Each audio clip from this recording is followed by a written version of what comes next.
ಎಲ್ಲರಿಗೂ ನಮಸ್ಕಾರ. Welcome back to PNV craft. ಇವತ್ತಿನ ರೆಸಿಪಿಯಲ್ಲಿ ಕಾಲ್ ಸೂಪ್ ಹೇಗೆ ಮಾಡುವುದಂತ ನೋಡೋಣ. ಮೊದಲಿಗೆ ಒಂದು 5 ಬೆಳ್ಳುಳ್ಳಿ 4 ಒಂದು ಮೆಣಸಿನ ಕಾಳನ್ನು ಹಾಕಿಬಿಟ್ಟು ಜಜ್ಕೋಬೇಕು. ನಾವು ಕಾಲನ್ನು ಕಟ್ ಮಾಡಿ ಒಂದು ಪ್ರೆಷರ್ ಕುಕ್ಕರ್ಗೆ ಹಾಕ್ಕೋಬೇಕು.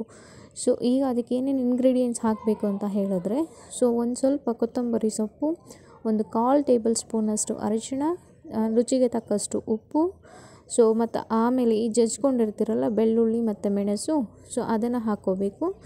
4 ಕಾಲಿಗೆ ಇಲ್ಲಿ ತೋರಿಸ್ತಿರ್ತಕ್ಕಂಥ 1 ಚೆಂಬು ನೀರನ್ನು ಹಾಕಿದ್ರೆ ಸಾಕು. ಮುಚ್ಚಳವನ್ನು ಹಾಕಿ ಪ್ರೆಷರ್ ಕುಕ್ಕರಲ್ಲಿ 8 ವಿಸಿಲ್ 8 ಅಥವಾ 9 ವಿಸಿಲ್ ಬಿಟ್ಟರೆ ಸಾಕು. ಪ್ರೆಷರೆಲ್ಲ ಹೋದ್ಮೇಲೆ ಓಪನ್ ಮಾಡಿದ್ರೆ ನಿಮ್ಮ ರುಚಿಕರವಾದ ಕಾಲು ಸೂಪು ರೆಡಿ ಆಯಿತು.